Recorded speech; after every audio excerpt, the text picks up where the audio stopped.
Q&A, karena setiap pertanyaan selalu ada jawaban.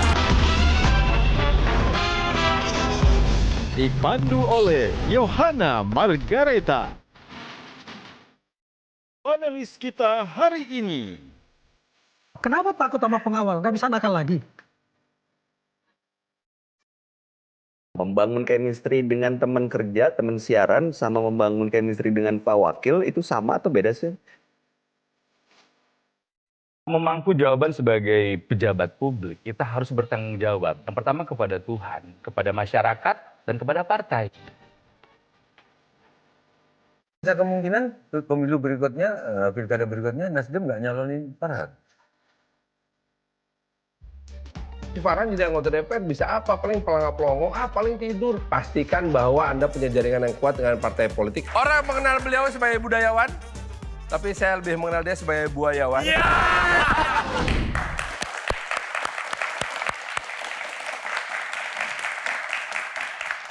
Assalamualaikum, Sampurasun. Halo. Apa kabar pemirsa? Berjumpa lagi bersama saya Muhammad Farhan dalam program spesial Metro TV Q&A. Karena setiap pertanyaan selalu ada jawaban. Mantap.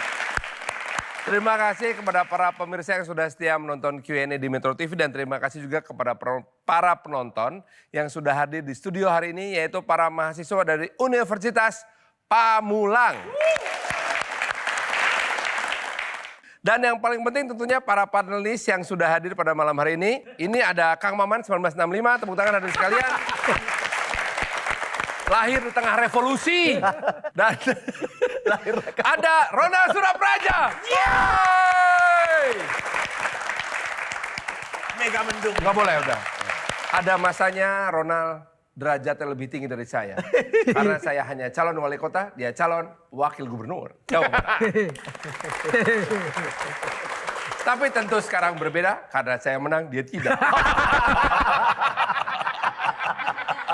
Dan berikutnya ada Bayu Oktara. Saudara. Bay, P-nya itu P bina apa tuh, Bay? Oh, ini P. Apa? Farhan. Weh, mah udah pinter menjilat ya. Dan juga tentu saja ada Sujiwo Tejo. Orang mengenal beliau sebagai budayawan, tapi saya lebih mengenal dia sebagai buayawan. Baiklah, tentunya pada kesempatan kali ini mereka akan bertanya kepada saya, tapi saya pembawa acara. Sekaligus juga ditanya-tanya. Ya, sekalian. Nggak jelas dong. Ya kalau sudah jadi pejabat publik, jangan kerja di TV lagi dong, Kang Farhan. Oh, tapi kan namanya pejabat bebas. Mau Masa sih? apa punya Iya. kekuasaan. Jadi konflik of interest dong. Oh, udah datang pembawa acara ini ada. Ayo. Mbak. Kayaknya enaknya duduk di sini ya. Benar. Kang Nggak. Farhan, yakin mau jadi wali kota nggak mau jadi presenter terus? Nggak apa-apa. Saya lebih seneng duduk di balai kota. Tepuk tangan sekali lagi buat Kang Farhan. Jangan duduk dulu Kang Farhan. Oh, iya, iya. Kang Farhan di sini dulu. Kang Farhan tadi apa sih yang mendasari Kang Farhan ini memiliki batu loncatan dari dunia entertainment kemudian menjadi politisi? Ya sukses, tapi kan perjalanan juga nggak mudah ya? Nggak mudah sama sekali. Tapi memang itu adalah sebuah perjalanan di mana sampai di dunia entertainment, terus ngurusi sepak bola, saya merasa aku harusnya bisa kasih kontribusi lebih banyak gitu. Dan ternyata lewat politik. 2016 mulai masuk politik, 2019 jadi anggota DPR RI, 2024 ikut pilkada dan babak belur tapi lumayan. Woi, tepuk tangan sekali lagi. Oke, sebelum duduk ada tesnya dulu. Siap. Jawab cepat ya. Oke. Mie kocok atau seblak? Oh, mie kocok, Cilok atau batagor? Batagor, Siaran radio atau podcast? dua-duanya. Entertainment atau politik? Politik. Oh, Indi Beres atau Erwin? Win, sorry ya Win, Indi Barens. Tepuk tangan. Silakan duduk. Jahat ya. Kalau jadi wali kota tuh boleh nggak sih tetap siaran gitu? Boleh, aturannya? tapi kayaknya waktunya nggak bisa. Kita nggak punya komitmen waktu gitu loh. Oh. Kan kalau syuting mesti harus jam segini, apalagi yang live ya. Nggak boleh bolos kan. Kan ada masanya kita siaran pagi-pagi nih, Iya, 3 orang korban siaran pagi nih. Jadi tahanan kota semua kan. Nggak boleh. Tapi Oke. Emang nanti rencananya aku akan bikin kayak semacam siaran keliling di semua radio di Kota Bandung. Untuk didengarkan suaranya. Oh gitu. Atau mendengarkan. Oh, atau mendengarkan. Mendengarkan orang telepon. Kalau jadi bintang iklan, boleh nggak pejabat publik? Boleh Pak. Oh iya. Boleh. Asal memang produknya itu tidak spesifik. Produknya itu harus memberikan edukasi gitu. Oke, tahan dulu. Ada 9 box. Silakan pilih box mana, ada tema khususnya. Nomor pertama, Kang Farhan pilih berapa? Saya nomor 3 dong. 3. Kita buka box nomor 3.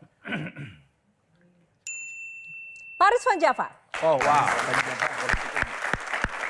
Baik, bicara Paris Van Java, langsung saja mungkin Kang Ona duluan deh ya, yang kemarin juga berlaga di Jawa Barat nih. Harusnya kemarin itu saya sama Kang Farhan sama-sama berlaga di calon wali kota Bandung. Sama Kang Denny. Sama Kang Denny Chandra juga. Cuma kalau saya kan kemarin sempat ngobrol ya Kang ya. Antara berhadapan, kami berlawanan atau bersatu. Ya. Tapi mungkin Tuhan punya rencana lain, saya diangkat menjadi calon wakil gubernur Jawa Barat. Ya. Tapi jujur, Kang Farhan bagi saya adalah seorang teman, sahabat, kakak, dan juga guru. Dia menjadi orang yang selalu ada dalam fase kehidupan saya. Jadi guru. Mau nggak mau, Mbak? Kayak gini. Suka nggak suka? Iya. Nyebut aku buayawan. Gurunya salah. Rumahnya dekat. Bapak kami bersahabat. Badminton. Iya, bapak kami bersahabat. Terus awal masuk dunia hiburan di TV, beliau gurunya. Iya. Masuk politik juga, beliau adalah guru saya juga. Ketika kita memangku jawaban sebagai pejabat publik, Ya. kita harus bertanggung jawab. Ya. Yang pertama kepada Tuhan, kepada masyarakat, dan kepada partai. Betul. Nah, kalau Bukannya Kang- nomor 1 partai. Nah makanya saya nggak tahu nih, bagaimana nih Kang? Cara akan Kalau bertanggung anggota jawab. dewan harus partai. Nah, coba. Karena anggota dewan itu dicalonkan oleh partai, Oke. dipilih oleh orang yang memilih partai. Oke. Gitu. Jadi memang kalau anggota dewan harus pada partai. Kalau jadi sehingga anggota dewan itu ketika reses itu hanya ngebelain yang milih dia. Boleh itu, sah. Oh, datang ke konstituen. Secara ya Oke, itu namanya oke. disebut konstituen. Secara filosofi politik sah. Ya. Tapi kalau pemimpin eksekutif, Ya. begitu dia terpilih, maka yang nggak pilih dia pun mesti diurus. Jadi siapa yang mesti diurus? Ya semuanya. Secara politik, wali kota itu adalah pembina utama politik. Jadi semua partai politik harus di bawah Harus dia. dirangkul, ya. Itu sebabnya kita punya Kesbangpol. Dia Dinas Kesatuan Kebangsaan dan Politik. Yang punya anggaran khusus untuk membina partai. Nggak cuma satu partai, semua partai. Artinya sebagai pembina secara formal. Ya maksudnya Kepentingan-kepentingannya. kepentingannya. Jadi kan akan ada mengakomodir Kalimat kepentingan gitu. yang loh, Bang. menjahitnya adalah, jadi kalau ditanya misalnya, Han, kalau mau beresin transportasi nggak? Mau. Siapa yang perlu diurus pertama kali ketika kita beresin transportasi umum di Kota Bandung? Ya sopir angkot. Karena kalau modernisasi kendaraan umum, yang pasti jadi korban pertamanya adalah sopir angkot. Harus. Tapi bukankah elit politik dan partai politik itu harus melayani masyarakat terlebih dahulu, baru Iya. kepentingan mereka? Artinya gini, kepentingan itu jangan tolong terjemahkan dalam bahasa Indonesia. Tolong dibalapkeun gitu maksud orang teh. Ya, jangan dipersaingkan lah gitu ya. Harus saling Disandingkan sinergi. gitu. Ya, Iya, harus Harusnya karena disandingkan. lamun dibalapkeun teh liar, Bro. Terjemahkan. Ya. Kalau dilombain harus ini dulu, harus ini dulu, harus ini dulu gitu. Tapi Oke, Mbak Tejo, aku nggak silakan puas. Mbak Tejo. Yohana tadi nanya, Iya. mana prioritasnya? Karena nggak mungkin kita hidup tanpa prioritas. Partai atau rakyat, itu aja. Kalau eksekutif mesti rakyat dulu. Karena yang milih maupun nggak milih, ya mesti Udah jadi diurus, Mas. rakyatnya Akang gitu ya. Bisa nggak Gitu. ini dijadikan saksi oleh masyarakat Bandung? Oh bisa. Insya Allah Oke. bisa. Oke. Kalau itu sih aku berani ngomong gitu, Mas. Karena gini, kalau saya prioritaskan partai, artinya nih saya memecah belah masyarakat. Pusing nanti, Pak. Kalau ketahuan aku lebih mementingkan partaiku, Partai Nasdem ini, nanti partai lain Apa sirik. partai apa? Nasdem, Pak. Tapi Nah, bisa kemungkinan pemilu berikutnya, pilkada berikutnya Nasdem nggak nyalonin Farhan. ya itu yang mesti aku jaga. Gimana caranya Nasdem ini tetap aku nurturing, dipelihara hubungan baiknya supaya kepentingan Nasdemnya pun tersalurkan pada saat bersamaan. Yang namanya wali kota harus menjaga kepentingan Golkar, P3, PKS, PDIP gitu. Lu kan dua, Nasdem terus PDIP. Mana? Perjuangan dong. Itu ya. Perjuangan. Kalau Kang Maman, pertanyaan Bandung dulu. tuh berapa kecamatan? 30 kecamatan, Farhan menang di berapa kecamatan? 24. 24 dari 30. Apa jaminan 6 kecamatan yang kalah itu tetap diperhatikan oleh Farhan? Oke, jangan dijawab dulu. Sesaat lagi kami akan kembali karena setiap pertanyaan selalu ada jawaban. Kita jeda dulu pemirsa, tetap di Q&A.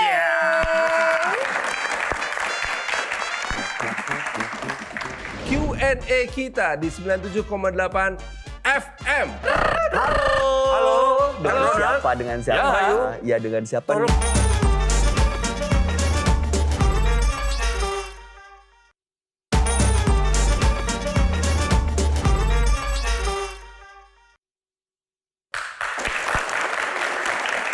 Ya, kembali di Q&A. Tadi sudah ada sesi pertama ujian sidang untuk calon wali kota ini ya. Ya sementara unggul ini. Nah, tadi masuk ke pertanyaan Kang Maman. Gimana Kang Maman, boleh diulang? Ada 30 kecamatan, Ya. menang di 24. Betul. Ya. Yang 6 ini bagaimana dapat jaminan juga akan diperhatikan oleh Farhan. Nah, itu dia. Kalah menang tetap warga Bandung. Mesti diurusin.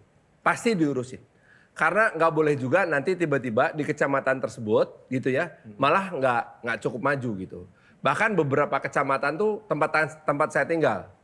Kecamatan Bandung Wetan, terus tempat kampus saya, Kecamatan Sumur Bandung. Semuanya harus rata karena Bandung itu tidak ada satupun wilayah Bandung yang nggak padat. Padat semua Pak. Jadi kalau satu nggak kelihatan bagus itu ya, atau kelihatan lebih tidak bagus daripada yang lain tuh Kelihatan banget. kentara banget. Nah, Kang Farhan punya misi untuk merubah Bandung ya. Tapi saya mau tanya, ketika sekarang jadi wali kota Bandung ya, nanti ketika Insya Allah, sudah amin. ditetapkan insya Allah, ada nggak yang berubah dari Kang Farhan sendiri? Saya tuh khawatir nanti saya kebanyakan yang apa ya istilahnya apa ngawal ya? Apa? Ngawal. ya, Pengawal, Pak Ngawal. Walpri. Oh, Harus Pengawal. ternyata. protokoler lah gitu. Protokoler, iya harus. Ketika jadi presenter dan entertainment itu kan entertainer itu kan Kang Farhan ramah, cair, orangnya baik gitu. Ya. Kalau biasanya orang jadi pejabat tuh agak ada yang beda gitu loh. Jaim. Jaim. Stres. Kalau yang saya rasain stres. Kadang-kadang kita kalau udah menghadapi banyak tekanan ya, terus ada orang nyamperin, Pak foto dong gitu. Nah itu gimana? Nggak semua orang tuh minta fotonya dengan cara yang sopan. Kadang-kadang keluar juga juteknya kita. Nah itu yang mesti sangat dihati-hatii. Itu yang menarik tadi satu belum dijawab. Iya ya apa? Kenapa takut sama pengawal? Nggak bisa nakal lagi. Man, jangan salah loh. Emang sendirian Beberapa mau kali aku kemana, nolak nih. Om? Aku nggak usah dikawal-kawal. Nanya gitu, kenapa Pak? Takut nggak bisa nakal lagi? Terus, kalau iya gimana? Kita tahu tempat yang lebih nakal dan lebih aman. Lebih aman. Oke, Gitu Mas loh. Bayu. Iya Om, kalau bicara sama Om Farhan sebenarnya banyak banget cerita yang bisa disampaikan. Benar kata Kang Onal, jadi guru, jadi abang, jadi om, jadi mentor juga. Nah terus kan sekarang dari radio banyak juga yang masih yang hidup dari radio nih Om. Ya, ya. Ekonomi kreatif, kita Ya. tahu kota Bandung sebagai kota kreatif yang menjadi barometer lah di Indonesia. Ya. Nah terutama si dunia radio yang jadi sub ekonomi kreatif. Mau diapain tuh radio-radio di Bandung? Tunggu. Aku tuh kerjaannya, kalau lagi di jalan aku dengerin satu-satu nih. Adik-adikku siarannya bener nggak? Oh bagus, kalau bagus saya telepon. Bagus siaran lu, terus gitu. Butuh yang jelek banget siaran lu gitu.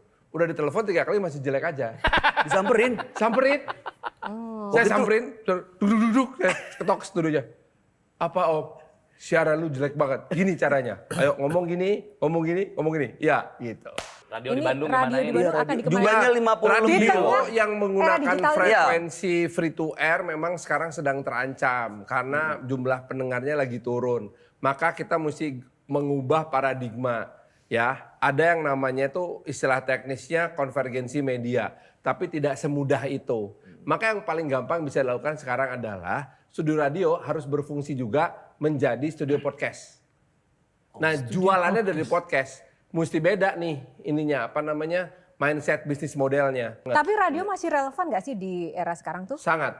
Kenapa? Karena satu-satunya media yang punya ikatan emosional. Oke, nah bicara soal ikatan emosional kan ada Kang Farhan, Kang Onal, dan juga Mas Bayu. Boleh dong praktekin sebentar gitu kalau siaran radio gimana sih? Kita pengen dengar suaranya kalau siaran radio ya. Misalnya ini ada program malam Q&A, Night Show Q&A. Coba. Kita kasih pengantar bentar. Oke.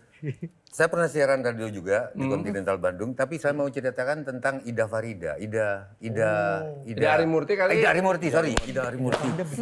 Ida. Ya lanjut. Dia sandiwara radio. Belum pernah ada orang yang termehe-mehe ke penyiar radio. Ya. Kalau TV nggak gitu, Dia tuh sampai diceritain gimana orang bawa tumpeng ke, gimana orang nungguin di parkiran, gitu loh. Kalau TV nggak pernah gitu karena nyata kan, bener nggak Farhan? Betul. Radio itu orang bisa tergila-gila betul, bener nggak? Nah, Nah itu coba bikin kami Coba tergila-gila. dipraktekkan. Kita mulai dari Kang Farhan, Mas Bayu, dan Kang Ona. Silakan Kang Farhan Syukurin dulu. dong bertiga. Selamat malam untuk seluruh pendengar. Malam hari ini adalah malam yang sangat istimewa karena Q&A kita di 97,8 FM akan hadir dengan berbagai macam pertanyaan yang menyayat hati. Ada yang disayat, ada yang menyayat. Yang menyayat adalah... Ada cerita seorang ibu-ibu yang harus kehilangan anaknya karena sang anak lebih memilih pacarnya dibanding hidup dengan keluarganya. Sedih. Nah, Kebayang nggak? ini dia minta saran sebenarnya kita nih. Sambil nanya Bayu itu, Onalnya lagi nangis. Kenapa? Nangis dengar pertanyaan lu begitu menyayat hati. Kenapa bisa nangis? Ya karena pakai emosi. Nah ini bedanya orang punya emosi sama orang nggak punya otak. Iya kan? Lu ketawa. Jadi buat pendengar dimanapun kamu berada, kalau misalnya mau bertanya kepada kami silahkan. Yang bisa kami jawab akan kami jawab. Yang nggak bisa kami jawab silahkan tanyakan kepada rumput yang bergoyang. Ada penelpon, ada penelpon. Dengan siapa? Ya dengan siapa Tolong nih? saya dulu pengagum sama Farhan. Saya mengikuti acaranya Lepas Malam. Oh, Itu acara yang sangat dipuja-puja. Oh, iya. Bagus. Bahkan seorang senior mengatakan kepada saya, Farhan sekarang sudah lupa daratan, Farhan sudah sombong sekali. Tolong tanyakan benar nggak? Waktu itu terus dia bikin siaran-siaran lagi, nggak pernah ada yang menyambai Lepas Malam. Oh, nggak berhasil. Aku pikir Om Ronald dia sudah gagal. Ternyata dia naik lagi, terus menjadi anggota DPR. Sekarang jadi wali kota. Tolong tanyakan, bagaimana dia bisa membolak-balik kehidupannya? Wih. Oh iya, terima kasih Mbak. Terima kasih. Siapa namanya tadi? Siapa? Aku Ida Farida. Iya, terima kasih Kakak Ida. Oke, tepuk tangan. Terima kasih. Bye. Ya, Bayu, ya Om. ada yang telepon tadi. Tadi ada. Harusnya tutup aja. Lah, kenapa? Namanya Ida Farida. Tapi suaranya Sujowo Tejo. Oke, terima kasih. Gimana? Jawab dulu singkat, Kang Farhan. Dibolak-balik ya. benar Dulu juga sih. itu memang kita tampil sebagai sosok yang sangat ingin menonjol untuk diri sendiri. Jadi saya tuh baru sadar yang namanya talk show dengan nama itu menjadi sangat kuat karena yang jadi bahan jualan itu bidang tamu. Nah yang jualannya yang dapat nama. Sehingga misalnya gitu, Sujowo Tejo itu marah-marah sama presiden. Di mana? Di acaranya Farhan. Lah yang dapat nama Farhannya, bukan Sujowo Tejonya. Makanya kalau kita lihat sekarang para pembawa acara yang menggunakan nama itu, semuanya itu adalah menjadi hero. Jadi Corbuzier menjadi hero dari perempuan yang dirudak, diperkosa gitu misalnya. Terus siapa? Denny Sumargo menjadi pahlawan karena berani mengkonfrontasi Farhad Abbas gitu. Itu memang bagian dari bagaimana perkembangan seorang sosok pembawa acara ini menjadi sentral dari acara tersebut. Bahwa lama-lama Farhan sudah tidak semenonjol dulu lagi karena sekarang Farhan lebih mementingkan rakyat. Udah puas ya? Oke, masih ada yang seru lagi. Next box. Ngelesnya jago. Nomor berapa, Kang Inilah, Farhan? aku kasih jawaban bagus, diketawain paling kenceng sama Mbak Tejo. Bener-bener udah. Nomor Oke, berapa? nomor 8. Nomor 8, kita buka. Curhat malam. Wah. Enggak, dari tadi tuh saya berpikir ini kayak acaranya bapak-bapak gitu. Bapak banget. Indeed it is. Ya kan? Yang nerima curhat. Curhat malam. Kenapa curhat malam? Kalau di radio itu kan banyak sekali program-program yang curhat begitu ya. Nah, kita pengen dengar curhatan Kang Farhan selama menjalani proses hidup dari kecil sampai sekarang masuk ke dunia politik. Bisa dibilang sukses loh Kang Farhan. Alhamdulillah, terima kasih. Apa yang paling menantang atau mungkin ada nggak yang paling disesali dan mungkin akan diperbaiki ke depan? Bapak saya tuh guru, ibu saya juga guru. Nggak pernah bisa beli rumah. Dari tahun 76 saya melek, tuh saya punya, baru sadar lah ya memori saya itu umur 6 tahun. Sampai akhirnya tahun 2004, itu berarti umur saya sudah 44. 38 tahun kemudian baru bapak saya punya rumah. Selama itu tinggal di Bandung, kami tuh nggak pernah menetap di satu tempat yang mapan. Pindah-pindah terus. Buat kami sebagai anak kecil itu sengsara. Dan malu, teman-teman punya rumah. Alamatku pindah-pindah terus gitu. Sampai teman-temanku ngeledek, wah bapaknya Farhan kontraktor. Karena kerjaannya kontrak rumah gitu. Nah terus pada usia 19 tahun, bapakku manggil, Han, ayah mesti jaga dan membiayai 3 orang kakakmu perempuan biar lulus kuliah. Ayah nggak punya duit. Kamu udah dewasa, cari duit sendiri gitu. Jadi waktu itu aku cari duit, kebetulan ada sebuah restoran Waralaba International buka pertama kali di Bandung. Aku samperin, dia butuh paprika. Terus ya udah aku muter-muter pasar tradisional nyari paprika gitu. Sambil kuliah, dan waktu kuliah itu di Pajajaran kan banyak juga orang-orang yang datang dari kelompok yang strata sosialnya jauh di atas saya. Maka saya belajar untuk menjadi seorang pansos gitu. Semua cerita yang terdengar memilukan itu ternyata ketika saya masuk ke politik jadi sangat berguna. Karena saya kenal semua pelosok kota Bandung. Kenapa? Pernah saya tinggalin semuanya. Dari daerah yang paling kumuh sampai daerah yang paling mewah pernah aku tinggalin. Dan aku tahu betul pasar tradisional itu kayak apa di kota Bandung. Karena aku selama bertahun-tahun hidup di pasar tradisional. Jadi pernah seorang menteri perdagangan datang ke saya. Han, kau lagi kampanye ya? Iya Pak. Ini ikut saya mau meninjau harga pasar. Kamu saya promosikan di depan para pedagang pasar biar kamu dikenal. Begitu kata menterinya. Begitu turun di pasar, orang pertama nyambut gini, hei Kang Farhan, kemana wae, hei. Tapi Kang Farhan dari orang-orang dunia entertainment masuk ke politik itu kan kadang diragukan dulu tuh, bisa nggak ya? Pasti. Nah itu pernah mengalami hal itu dan Pasti, bagaimana itu menjawabnya? bahkan ada orang-orang yang di grup, kan grup fraksi, di grup partai itu pada nanya gitu, si Farhan jadi anggota DPR bisa apa? Paling pelangap-pelongo, paling tidur, alah paling nonton gitu. Di antara 3 pernyataan itu Ada yang gitu, terakhir. Kang? Ada. Anggota DPR banyak kan gitu, ada. Ada. Yang Tidur. yang 3 tuduhan itu pelangap-pelongo, paling tidur, nonton gitu, yang 3-3-nya salah. Terus Nggak ada. bagaimana membuktikannya? Ya mulai gini, membangun jaringan media. Membangun jaringan media. Hubungan baik dengan media membuat media itu merasa bahwa saya selalu bisa nanya ke Farhan. Gitu, tentang isu-isu. Han, katanya di Komisi 1 lagi nolak anggaran dari Kementerian Pertahanan ya? Oh iya, mau dikutip boleh, tapi ini background aja. Ceritanya begini-begini nih, si ini dirjen ini begini, si ketua ini begini gitu. Jadi mereka jadi punya bahan, dan pada saat itulah mereka kemudian mengerti bahwa oh si Farhan nih lumayan ada isinya lah gitu. Oke, tepuk tangan untuk Kang Farhan. Lumayan. Tadi diceritakan bapaknya yang kontraktor itu. Nah sekarang bagaimana ingin menyatakan anakmu sekarang wali kota? Kayak gini nih, bikin emosi nih.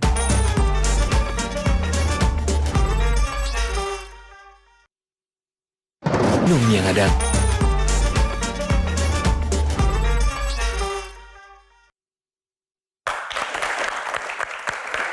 Ya, masih di Q&A bersama Kang Farhan. Sekarang Kang Maman, tadi kita mau ngulik-ngulik sejauh mana sih isi dari Kang Farhan, silakan. Begitu lihat beliau pakai baju ini yang saya bayangkan Aceh. Begitu dia pakai baju Aceh langsung kebayang Tengku Yazid Hamzah. Terima kasih Pak. Tadi diceritakan bapaknya yang kontraktor itu. Nah sekarang bagaimana ingin menyatakan pada Tengku Yazid Hamzah kepada Nani Rubiani, anakmu sekarang wali kota. Kayak gini nih, bikin emosi nih. Ayah saya itu seorang guru dan seorang politisi. Pernah jadi anggota DPRD, tapi karena berbeda prinsip dengan partainya, dia memilih untuk fokus jadi guru saja. Ayah saya selalu bermimpi bahwa suatu hari anaknya akan menjadi seorang tokoh politik. Ibu saya seorang guru yang hanya mendoakan agar anaknya setiap kali mendapatkan apapun itu akan selalu bermanfaat dan bermaslahat. Jadi untuk ayah, alhamdulillah ya, dorongan ayah untuk Ahan jadi wali kota berkali-kali akhirnya sudah saya wujudkan walaupun ayah hanya menyaksikan dari atas sana. Makasih ya Ma doanya. Karena apapun yang saya miliki dan akan saya lakukan ini, kan saya selalu ingat pada 2 kata itu. Manfaat dan maslahat. Amin. Nuhun ya, Ma. Om pernah nanya nggak Om?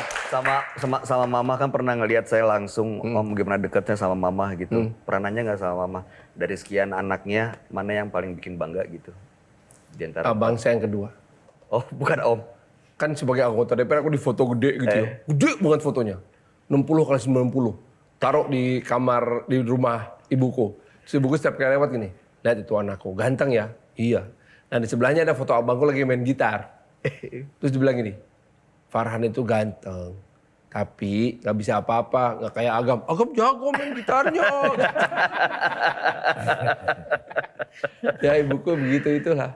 Tapi Gitulah. cita-cita awal Kang Farhan itu apa sih sebenarnya dari kecil? Saya tuh dari kecil pengen jadi penyiar.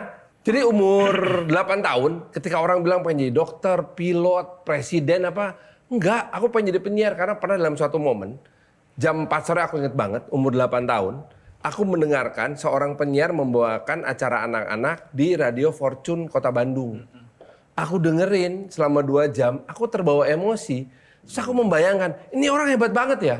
Nggak pernah ketemu sama saya, tapi kok bisa membuat suasana jadi sangat menyenangkan buat saya sebagai anak kecil waktu itu. Jadi sejak saat itu saya pengen jadi penyiar. Terima kasih Radio Fortune yang sudah tidak ada sekarang. Tepuk tangan Kang Farhan. Mbak Tejo. Ngomong-ngomong tentang ibu, tentang mama, yang mungkin bagi beliau kesenian jauh lebih, ya penyiar kan juga seniman kan, jauh lebih ke tadi gitar menurut aku cuma tinggal simbolnya. Jadi dia pintar main gitar. Maksud itu mungkin beliau mau mengatakan dia di politik, dia di seniman. Iya. Aku mungkin bener gak gitu? Iya, jadi buat ibu saya sebetulnya kakak saya yang satu itu jadi lebih istimewa karena satu-satunya anaknya di antara 6 anaknya yang mengikuti hasratnya untuk jadi seniman, jadi Oke. seorang pemusik. Kalau tentang kesenian, saya bisa nggak menitipkan karena di atas pundak Farhan sekarang ada Sujiwo Tejo. Heeh.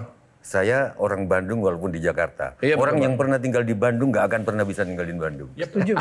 Oke, aku 10 tahun di Bandung. Aku cuman berharap ke Farhan sekarang, Siap. bisa nggak gedung Indonesia menggugat itu jadi berwibawa, nggak dikepung sama gedung-gedung. Oke, sekarang dikepung sama gedung-gedung, tapi orang dari jauh itu sudah melihat di sana Soekarno pernah di sidang pertama Yap. tentang Indonesia. Di sana Soekarno pernah dipenjara, dibanjiri, terus akhirnya ke Sukamiskin. Sekarang gedung Indonesia menggugat itu, Masya Allah, itu sejarah Indonesia awal. Indonesia menggugat di sana, pledoi. Udah ruko-ruko, kadang-kadang kita lewat, aku mau nunjukin ke anakku kan lewat, sudah kelewatan karena Iya, nggak kalau tahu. di Eropa gitu kan dari jauh udah kelihatan itu Indo. Bisa nggak Wali Kota Farhan mengembalikan itu? Yang pertama akan saya gugat itu adalah developernya Ruko Bancai yang mengubah penjara Bancai menjadi kompleks ruko.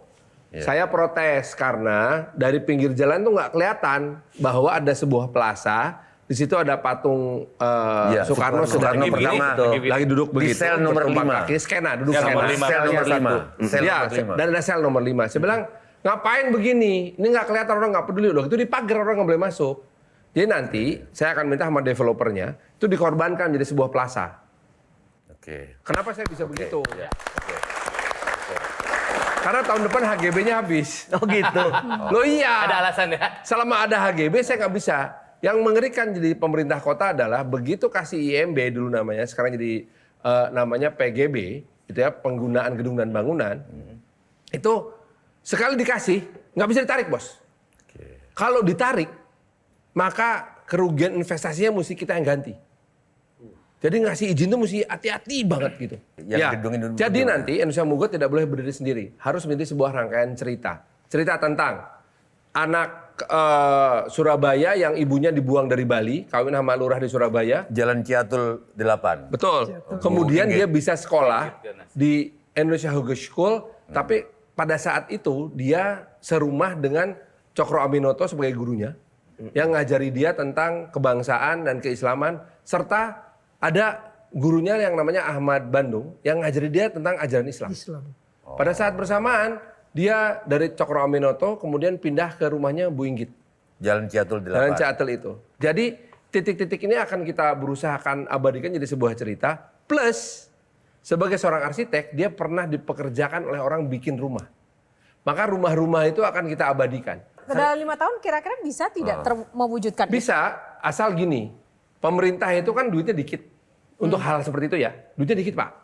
Tapi narasinya harus dibangun oleh seorang pemimpin. Lah yang ngasih duitnya siapa? Filantropis. Filantropis, ayo turun tangan yuk untuk menyelamatkan ini semua yuk. Gitu. Oke, Gitu, Kang Pak. Onal.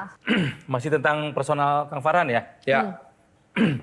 Ada satu pembicaraan waktu itu, ketika saya dulu awal-awal masuk ke dunia hiburan, Kang Farhan adalah guru saya. Ronald sebagai seorang laki-laki, ya sebagai seorang yang mau masuk ke dalam dunia hiburan, it's all about image. Kamu harus punya 3 hal. Yang bagus kamu paksain. Jas yang bagus. Paksain ya. Dompet harus bagus sama sepatu. Iya. Itu akan terenyang sampai hari ini, Kang. Ya. Bahwa pelajaran pertama dari Farhan untuk masuk dalam dunia hiburan, kamu harus kelihatan, oke, kamu layak, punya kelas. Betul. Dan bagi saya salah satu orang yang punya sense of fashion yang bagus adalah Farhan. Waduh, terima kasih. Tepuk tangan dong. Itu referensinya dari mana sih, Kang? Referensi kamu berpakaian, cara kamu... Saya tumbuh bersama 4 perempuan yang sangat sadar pada fashion. 1 ibu saya yang tukang jahit. 3 orang kakak perempuan saya yang sangat rewel dan bawel. Dia ini yang dandanin adik bungsunya. Aku tuh kalau rambut tuh gondrong dikit dimarahin, mereka yang marahin. Udah gitu yang bawa aku ke, bukan tukang cukur ya, tapi ke salon. Oh, ke salon, dari kecil ke salon. Betul. Salon yang di mana? Jangan sama. Memorido, Dago, iya yuk. Oke. Beliin sepatu, cara pilih celana, itu semuanya gitu. Itu 4 orang perempuan luar biasa ini.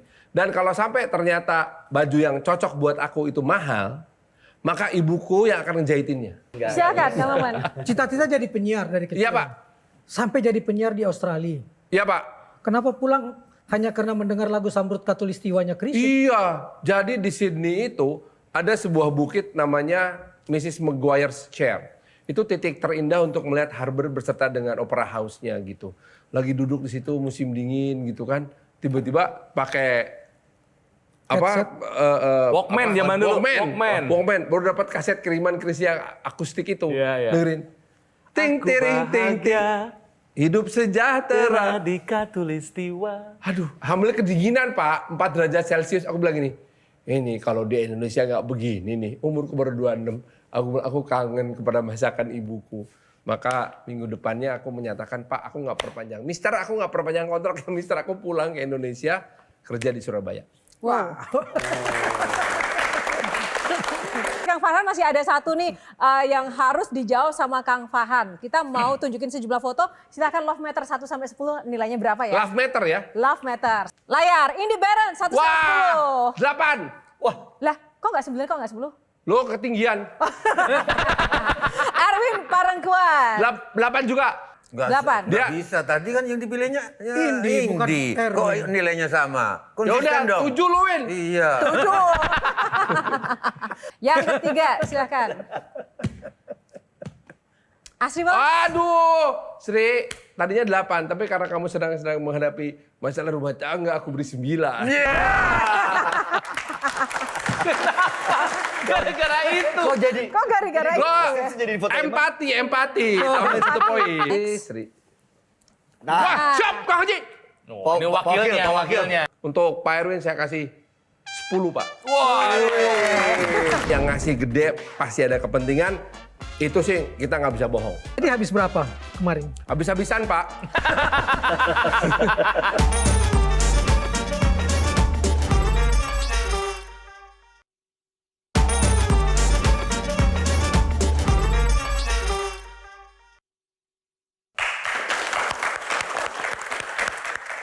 Kembali di Q&A dan saatnya pilih box. Selanjutnya nomor berapa Kang Farhan? Oh, ada box berikutnya. Oh, karena ada 4 paslon jadi nomor 4. Oke, kita buka box nomor 4. Semir sepatu, tepuk tangan.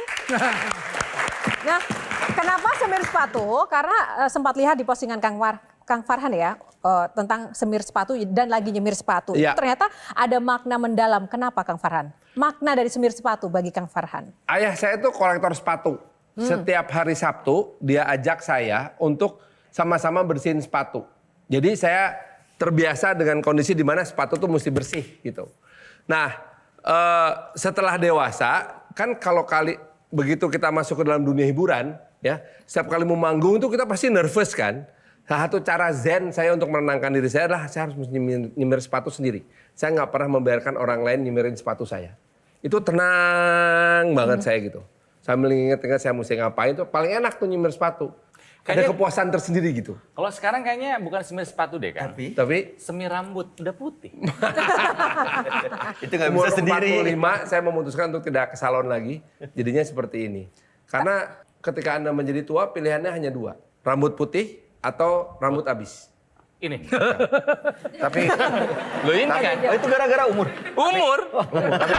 Om, kalau ngelihat tadi kan waktu pilih kayak ada Tendi, ada Asri Bolas, ada Erwin gitu ya. Teman-teman siaran chemistry-nya kan kuat banget Om. Nah Ya. kan sekarang ada Pak Wakil nih. Nah membangun chemistry dengan teman kerja, teman siaran sama membangun chemistry dengan Pak Wakil itu sama atau beda sih Om? beda. Berangkatnya dari kepentingan. Jadi saya duduk dulu berdua sama Pak Erwin, khusus tuh sesi berdua, kepentingan. Nanyanya gini, mau menang apa mau kalah? Mau menang, sip. Punya duit apa enggak? Nah itu mesti jujur. Gak punya, sama. Ayo kita cari duit sama-sama. Gitu. Nah jadi langkah-langkah pertama kami sama beliau ini adalah cara-cara yang nggak pakai duit itu. Apa istilah kamu namanya? HD goreng ku baso. Jadi kita banyak melakukan pendekatan-pendekatan kepada masing-masing konstituen yang tidak berbiaya. Banyak, tidak berbiaya banyak. Tidak berbiaya banyak. Nah itu yang kemudian membuat saya sama Pak Haji Erwin nempel terus bagi tugas. Pak Haji Erwin ke serangan darat. Ketemu orang sebanyak mungkin. Kan dia penceramah juga. Tunggu Kang Farhan, bicara soal politik, itu kan kos politik itu kan besar, ya kan? Tadi bilang nggak ada kos politik. Jadi dari pengalaman Kang Farhan, mungkin nanti juga Kang Onal bisa menambahkan. Jadi kunci sukses untuk bisa menang di dunia politik itu apa sebenarnya? Engagement. Hanya engagement. Hanya engagement dulu. Oke. Modal pertamanya. Saya sama Pak Haji Erwin, keunggulannya dibanding dengan 3 kandidat lain adalah saya sama Haji Erwin sudah mulai berkampanye menjadi calon wali kota itu dari tahun 2021. Kita self-announce saja. Setiap kali ada duit dikit, yuk kita pasang baliho, billboard. Farhan, Bandung butuh perubahan. Farhan calon wali kota Bandung. Terus Erwin juga bikin. Ada kio wae, mau gini-gini aja nih Bandung. Erwin, calon wali kota. Nah kita berdua yang rame begitu. Nah sedangkan yang 3 lagi baru mendekati akhir mereka mengumumkan mau jadi wali kota. Yang kedua jaringan dengan partai. Pastikan bahwa Anda punya jaringan yang kuat dengan partai politik karena sistem di kita itu memudahkan seorang kandidat yang datang dari partai daripada independen. Nah baru bahwa semuanya butuh biaya, iya. Besar, iya. Yang mesti kita pikirin adalah gini, kalau kita belajar yang namanya project management dalam dunia bisnis, project management itu harus dilakukan, dijalankan dengan cash flow positif. Nggak boleh cash flow negatif. Nah kalau dalam politik sebaliknya, pasti cash flow-nya negatif. Jadi gini, pasang aja dulu, adunya nggak, kita cari. Itu kan teknis ya. Tapi dari sisi hati, ketulusan untuk melayani, itu passion nggak sebenarnya? Harus, karena kalau nggak sengsara hidup kita. Bu, ada yang nyumbang 1 miliar nih misalnya nih. Nyumbang 1 miliar ya. Terus kita kepikiran dong. Ini daripada saya pakai beneran, mendingan separuh saya ambil, separuh lagi bikin acara. Orang kan nggak pernah tahu kita habis bikin acara habis berapa. Tapi kan kita nggak bisa membiarkan itu. Begitu kita dapat sumbangan, saya nanya, ini buat apa? Kampanyean, biar kamu menang. Aku habisin bos, habis blas. Jadi habis berapa kemarin? Habis-habisan Pak. sampai hari ini belum selesai hitungannya Pak. Masih goyah ya? Masih nambah terus. Masih cash flow masih negatif terus. Dan yang paling bikin saya terharu itu apa coba Pak? Karena kita melakukan engagement yang luar biasa. Itu kan kita buka rekening bendahara umum ya. Ada yang nyumbang 300.000 rupiah. Bayangin nggak? Itu Kalau saya, 300 juta gede dong. 300.000 rupiah Pak ada yang nyumbang Pak. Dan kalau nyumbang resmi itu dia mesti mencantumkan KTP sama NPWP. Rela loh. Aku terharu sekali gitu. Kok ada yang kayak gini ya gitu. Yang mau nyumbang sampai 300.000 dan untuk mereka-mereka inilah sebetulnya kita berjuang beneran. Bahwa yang ngasih gede pasti ada kepentingan. Itu sih kita nggak bisa bohong. Ada yang datang, Pak aku bawa ini tapi tolong perjuangan ininya. Aku terima dulu, terima kasih, aku berjuang dulu ya. Hasilnya gimana nanti? Yaitu mereka harus mau. Tapi jadi tidak disetir oleh kepentingan orang ya? Tapi ada juga beberapa yang datang itu last menit. Dia langsung gini, Pak Bapak bisa giniin saya nggak? Saya proyek saya. Saya bilang enggak. Ini Pak saya bawa duitnya. Oh saya tolak. Akangnya menolak? Iya. Timnya nerima nggak? Oh timnya sih teriak, Pak kenapa ditolak? Bodoh amat. Nanti yang susah saya bukan kamu, aku bilang gitu. ya saya Iya ingat kan? hari pertama waktu abis ada quick count menunjukkan Om Farhan udah unggul gitu ya. Saya tanya ke Om, how do you feel Om? Apa rasanya setelah selesai ini kelihatan quick count? Cuma bilang, well, ya sekarang sih gue harus datengin orang-orang yang udah bantu gue untuk bilang makasih sampai pelantikan nanti. banyak banget emang yang harus dibilang makasih. Ya banyak banget yang bantuin. Gitu katanya, saya nggak tahu bantuan. Nah itu kan biasanya kan kadang orang itu tersandra hutang budi tuh, Kang Iya, Farhan. gitu. karena makanya jangan pernah percaya sama orang yang datang, saya siap bawa 10 miliar, 20 miliar, 30 miliar. Wah itu omong kosong belaka. Nggak pernah ada. Aku punya ilmunya kalau soal balas budi dari wayang. Gimana? Farhan boleh, aku membantu Farhan. Ya. Farhan boleh berhutang budi, merasa hutang budi terus sama aku. Sampai aku terus mengungkit-ungkit. Begitu aku selalu mengungkit-ungkit Farhan, kalau nggak ada aku nggak jadi apa-apa itu. Terus bingung, Farhan boleh tinggalin aku. Iya. Karena aku ngebantu apapun Farhan nggak jadi tetap nggak akan jadi apa-apa kalau dia tidak punya potensi untuk jadi. Ya, Oh. setuju. Oke. Setuju.